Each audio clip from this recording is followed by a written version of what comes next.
Dan untuk membahas lebih lanjut terkait dengan tantangan stunting yang masih menjadi persoalan di tanah air, kita berbincang-bincang dengan Dr. Tan Shotien yang juga merupakan ahli gizi masyarakat. Selamat siang, Dr. Tan. Iya, selamat siang Dr. Tan. Apakah Anda bisa Selamat mendengar siang. suara kami dari studio? Baik, Dr. Tan, masih banyak orang tua yang belum aware sejak dini terkait tanda-tanda anak stunting. Sesungguhnya apa saja yang perlu kita perhatikan sebagai orang tua untuk mencegah anaknya stunting? Ya, itu gunanya kenapa Indonesia mempunyai posyandu. Jadi di dalam posyandu, setiap anak itu ditimbang dan diukur tinggi badannya setiap bulan. Jadi penapisan atau screening yang pertama yang bisa kita lihat adalah dari posyandu tentu saja. Jadi ketika anak sudah satu kali berat badannya nggak naik, itu sebaiknya sudah harus dirujuk ke puskesmas. Karena apa? Berat badan itu adalah cermin asupan gizi jangka pendek. Yang kalau beberapa bulan berat badannya tidak naik, tentu akan berimbas kepada tinggi badannya. Nah, ini adalah pintu gerbang yang pertama.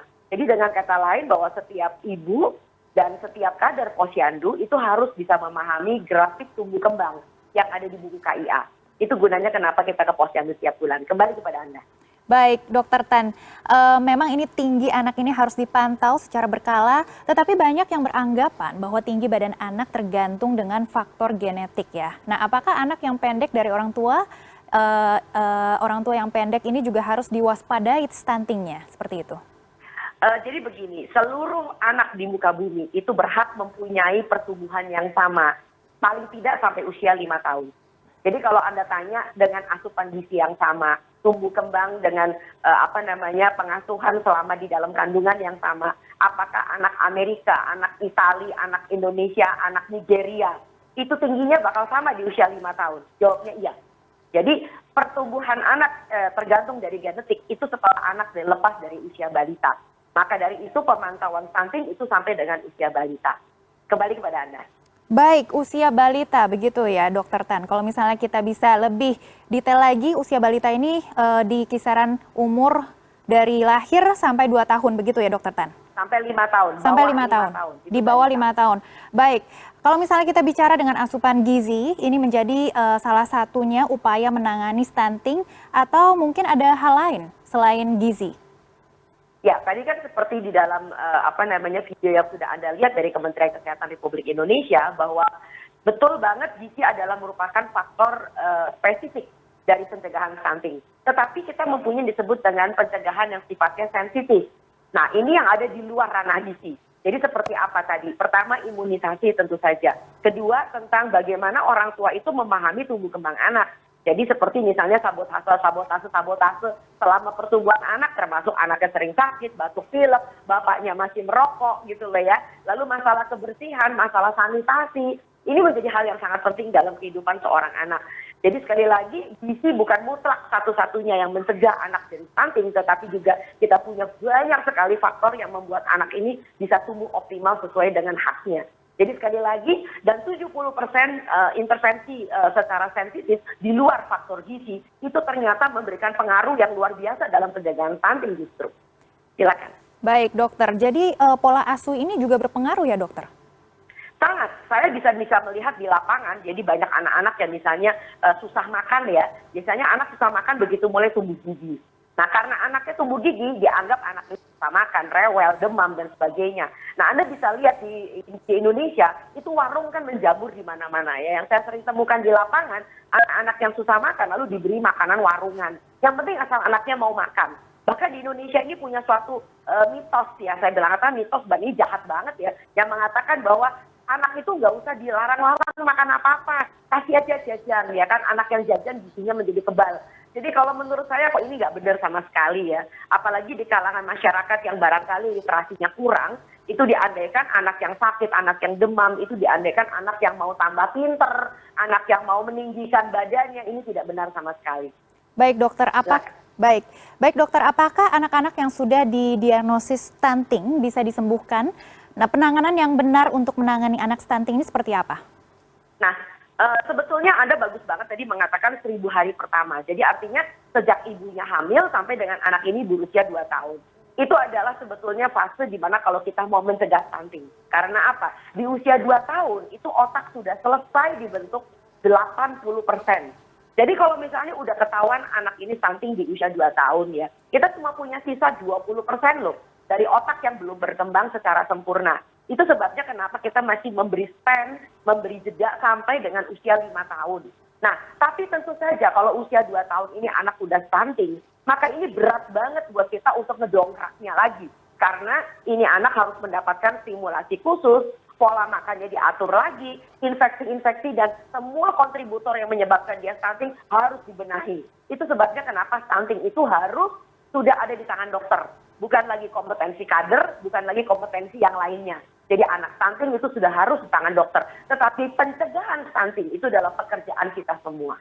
Kembali kepada Anda. Baik dokter, jadi stunting ini dapat diatasi setelah masa pertumbuhan awal anak. Jika memang sudah lewat dari 2 tahun ataupun 5 tahun, ini juga masih bisa diatasi. Begitu ya dokter? Sebetulnya sulit sekali. Karena apa? Sekali lagi otaknya sudah selesai dibentuk. Nah, kalau sudah selesai dibentuk, nasi sudah jadi bubur, di mana pula kita sudah harus bisa mengembalikan menjadi nasi lagi. Ibaratnya sagu udah jadi papeda, nggak mungkin papeda kembali lagi menjadi tepung sagu. Ya, jadi sekali lagi yang paling penting adalah pencegahan. Kembali kepada Anda. Baik dokter, jadi kalau kita simpulkan memang 1000 hari pertama ini sangat penting, dan menurut Anda apakah memang dari pemerintah sendiri juga sudah melakukan sosialisasi yang cukup seperti di daerah-daerah untuk mencegah stunting ini? Ya, saya rasa upaya pemerintah sudah maksimal. Tapi sekali lagi, ini bukan bicara tentang Kementerian Kesehatan, bukan tentang BKKBN, bukan tentang siapapun yang terlibat langsung. Justru yang saya harus maksimalkan dalam hal ini adalah pemerintah daerah. Nah, kerap kali pemerintah daerah sebagai ujung tombak yang mempunyai otonomi daerah dan mempunyai desentralisasi ya. Kita sudah mempunyai sistem pemerintahan yang sistemnya desentralisasi. Kerap kali ini perjalanannya belum tentu sama seperti yang sudah digariskan secara polisi secara nasional. Contoh paling gampang tentang pemberian makanan tambahan. Saya sering menemukan di daerah pemberian makanan tambahannya itu di luar juknis, di luar petunjuk teknis yang sebetulnya sudah diarahkan oleh Kementerian Kesehatan. Masih banyak yang namanya makanan kemasan, aneka susu berasa, aneka susu dengan imbuhan gula. Jadi kalau menurut saya ini bukan suatu contoh yang baik. Justru kita sedang menggalakkan bagaimana dengan makanan lokal, dengan makanan tradisional kita yang sehat, itu justru bisa mencegah stunting ini menjadi terjadi. Jadi tidak perlu semua daerah harus pakai telur, tidak semua daerah harus pakai ikan. Sebab telur, ikan, ayam, dan sebagainya itu melimpah ruah di tanah air kita. Jadi sekali lagi alangkah baiknya apabila pemerintah daerah juga bekerja sama mendorong adanya asupan pangan lokal tanpa harus diwarnai dengan intervensi dari produk-produk kemasan yang sekarang makin menjamur. Dan jujur ngomong produk kemasan ini tinggi sekali kastanya. Ya, yang dijual di kota besar dengan yang dijual di pelosok belum tentu kastanya sama. Komposisinya sepadan, sesuai untuk pertumbuhan anak. Saya kembalikan kepada Anda. Baik dokter, terakhir pesan-pesan untuk masyarakat terutama untuk ibu-ibu yang sedang hamil dan juga mengasuh balitanya? Ya, jadi teman-teman yang masih hamil, yang masih punya balita, jangan lupa kita sebetulnya punya panduan nasional namanya buku KIA. Itu buku pink nih, yang selalu Anda bawa, jangan buat kipas-kipas ya, kalau lagi ngantri posyandu. Di buku pink itu banyak sekali informasi yang sangat berharga, mulai dari cara pembuatan makanan pendamping ASI, kapan mesti naik tekstur, lalu kemudian juga checklist tentang tumbuh kembang anak. Ya, jadi jangan khawatir pergi ke posyandu, dan apabila posyandu itu tidak sesuai apa yang Anda harapkan, Anda berhak kok untuk komplain ya. Banyak sekali sudah ada jalur-jalur untuk membuat Anda bisa mengemukakan bagaimana Anda ingin posyandu Anda itu bisa menjadi seperti apa. Dan apabila Anda adalah kader, jangan lupa Indonesia sudah mempunyai 25 kompetensi kader. Jadi kalau Anda merasa sebagai kader, Anda kurang mumpuni, kayaknya masih kurang nih ini itunya, yuk kita ikut ke dalam pelatihan-pelatihan yang sifatnya meningkatkan kompetensi kader yang isinya ada 25 kompetensi. Jangan lupa selalu follow up dan selalu kita bekerja sama untuk optimal gizi anak Indonesia. Sekian dan terima kasih. Baik, 1000 hari pertama ini adalah kunci dan tentunya nutrisi ini penting untuk mencegah stunting. Selamat Hari Gizi Nasional. Dr. Tan, terima kasih sudah bergabung bersama kami di CNN Indonesian News Hour.